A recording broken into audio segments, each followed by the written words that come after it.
It's not always possible to get rid of toxic people in our life. So how are we going to handle these people?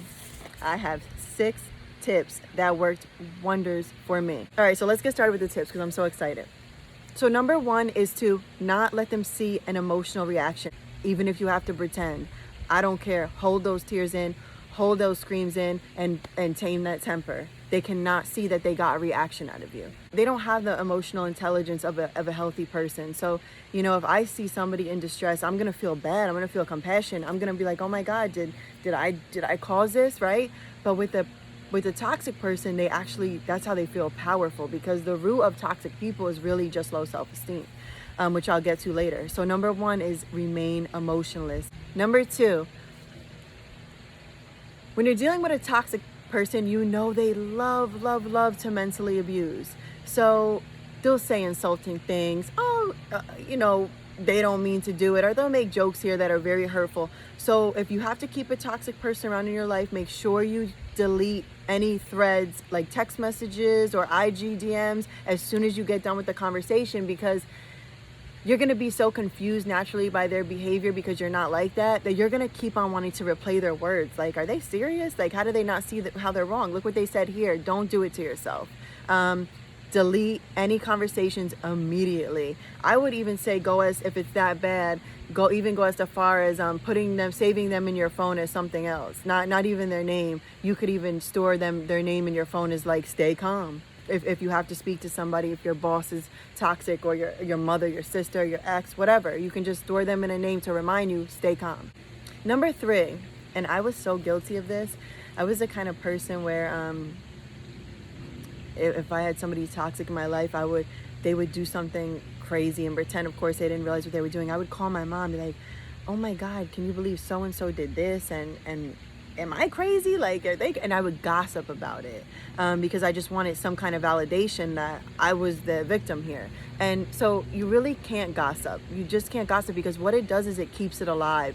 So in that time where it should be your peace, or you're focusing on your growth and purpose, you're stealing minutes from yourself that could be used to put into something really positive. Number 4, in the moment, it's very hard to control yourself and control your emotions when you're being abused by somebody. You need to use these key phrases, because what it does is it disarms a toxic person very quickly. You don't want to argue with the toxic person. You don't have time for that. You got your mind, you got a one-track mind to your growth. So just keep it short and sweet. I'm sorry you feel that way. That's it. No explaining, no telling them you did this, you did this, and it made me feel, no. I'm sorry you feel that way, and leave it as that. I see things differently. You could even better yet say, I choose to see things differently. Because what that's doing when you put the word choose in there is you're showing that you are in control, that they don't have power over you. You're the one choosing your own emotions. I have no right to control how you feel, and I accept your viewpoint. That's saying like, yeah, I hear you. I have to accept that we see things differently, but it's not really getting a rise out of me. You're not ruining my day about it. Feel how you want, I'll feel how I want, and keep it pushing. Another thing you can say is, I have to accept how you feel. Because what's that saying is that I'm not trying to change you. I have no desire to make things better here. I accept that this is what it is. That disarms a toxic person, because it makes them wonder, like, wow, like they don't care to like win me or prove their point, so they lose power. So that's a good one to say. If it gets really out of hand and it gets to a point where they're screaming or any, even honestly breaking stuff, violence or anything like that, I think a good thing to say is that I cannot manage your anger for you. I'm choosing to remove myself from this situation, and we can maybe regroup after you've calmed down and learn how to talk to me with respect. That's it. Nothing more.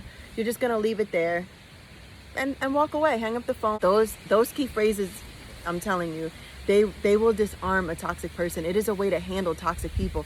And the next tip is, do these things, but have compassion for these people. I know it's gonna be hard because they seem so evil, and it seems like they're purposely trying to hurt you and purposely trying to abuse you, even if you're good to them or you love them or you would never do anything like that. But I learned to have compassion for those kind of people, because those kind of people really are coming from a broken place. And when you're healed and healthy, you don't want to hurt people. Like, I would feel no power making someone feel less than. I feel my power when I'm uplifting people, when I make them feel great about themselves, when I inspire them to better themselves. That's when I feel my power. Whoo, it's windy. And that's when I feel my power. So you have to understand that they're broken as it is, and just have compassion, but love from a distance, and just keep yourself distant. Bare minimum. The fewer words that you exchange with these kind of people are the better, because it'll just be less room for things to go wrong. Final tip, I think this is tip number 6. My final tip is to be aware of your patterns. If you're seeing that this is a reoccurrence with the kind of people in your life, just make the changes. And for me, I know that the people that I allow in my space, that I really am their biggest cheerleaders. I want the best for them. I want to see them grow. I pray for them. Want to do the polar opposite of anything to hurt them. So the people that I allow in my life must reciprocate that same energy, or I just know they're not for me. You cannot drown yourself trying to save people. If you ever need to know when is the time to walk away, is when you're absorbing their toxicity and it's drowning you. And you trying to help them is hurting you. It's time to walk away. It's time to get distant. It's time to use these steps. And let me know what you guys think. How do you guys manage the toxic people in your life? Let me know if there's anything that I missed.